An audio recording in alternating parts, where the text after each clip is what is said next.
Hi guys, Leary here. We're doing Dungeon 6 Go1 today, and after that Monster Siege, maybe some more. First of all, let me show you my heroes. I'm going to use Pumpkin Duke, which I've got up to a 5 of 9 Celebrate, which is awesome to watch. Spirit Mage, 5 of 9 Magic Missile.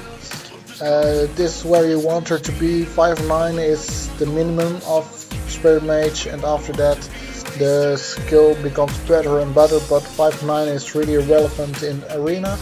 As the 3 of 5 Revitalize, my Druid God. Thunder God has Berserk, which is nice because Thunder God is a raider, not an arena dude, and Atlantic Core is almost up to 4 of 9. And when he gets there, he will be a lot better for the boss. Okay, so Dungeon 6, Skull 1, it's in the upper lane. And what you're going to see is that all the 5 heroes are placed in the middle, which means that my 5 on 5 Revitalize Atlantic Core can actually proc in time and have the Spirit Mage, Succubus and Ninja kill themselves.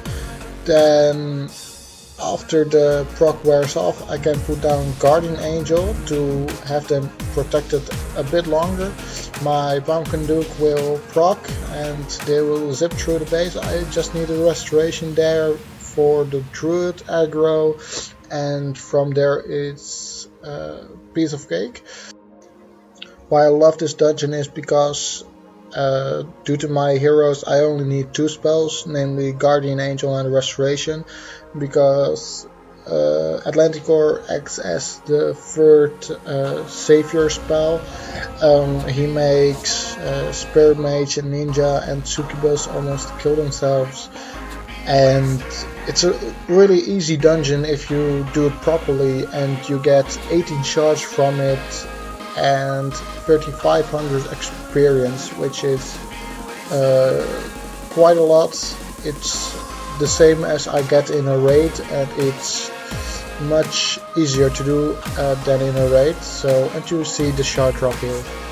So now let's go on to Monster Siege. This is my base. It is designed to focus the aggro in the middle, and hero camps of the troop camps are there to act as a buffer and at the same time shoot out some of the troops. Why I put them right there is because now they have more time to fire at the monsters incoming, and you will see that happen too. I use 4 level 5 towers, of which one is a cannon because I'm doing Siege D, because E is a little bit too hard for me yet. I don't have high walls, I don't have high level towers, and I only have medium garrison, so yeah, I'm doing D. And until the cannon is really useful, as you can see here, the cannon takes out a lot of troops, and unfortunately Serpent Queen takes out a second army camp too, but yeah, that's no problem because I will still manage. Yeah, and you see the next monster coming from another side, and the troops, my centaurs can fire again on them. Yeah, and the arrow towers just have an amazing range, meaning they will shoot out at least 3 heroes before they actually get to the center. And you'll see all my heroes come in at the same time because of that focused aggro, which also means that my Druid can load his proc and actually heal my other heroes so they stay alive for a while more. Yeah, and this is where it becomes a little bit tougher. The Griffins aren't affected by the cannon and do a lot of damage, so I'm hoping to take them out as quickly as possible, but that will probably happen when my heroes come in, and they will be finished quite fast, I believe. But the Griffins do a lot of damage and you have to watch out for them. If your base can't handle any Griffins, yeah, you're fucked at Siege D, and then you can only do C, because C actually only has ground troops, and you can use 4 cannons or 3 if you want to. I don't think you should design your base to be able to defend against human raids, because, well, you can just spend your gold overnight and they will not take any gold. Yeah, and you'll see D4 came in from the same side, which was a bit of a problem, and now D5 comes in. This is where the dragon, the dinosaur or whatever you call it, comes in, and he has a lot of HP, and this is where my army camps actually shine at their placement, because they will now act as a second buffer to actually be able to fire at the dinosaur, and the dinosaur has a lot of health, so if he comes in the middle you're almost screwed. You can see that my Atlantic Core just died because he had little health left, and the cannon is taking care of the guardians, which is essential. When all my heroes come in to smack at the dinosaur, he takes a step forward, hero bomb walks in, because they are placed right in the middle, because they are better there. And you see 14,000 experience, the bonuses are random, and 25 shards, which you will gain always. And this is why you should do sieges.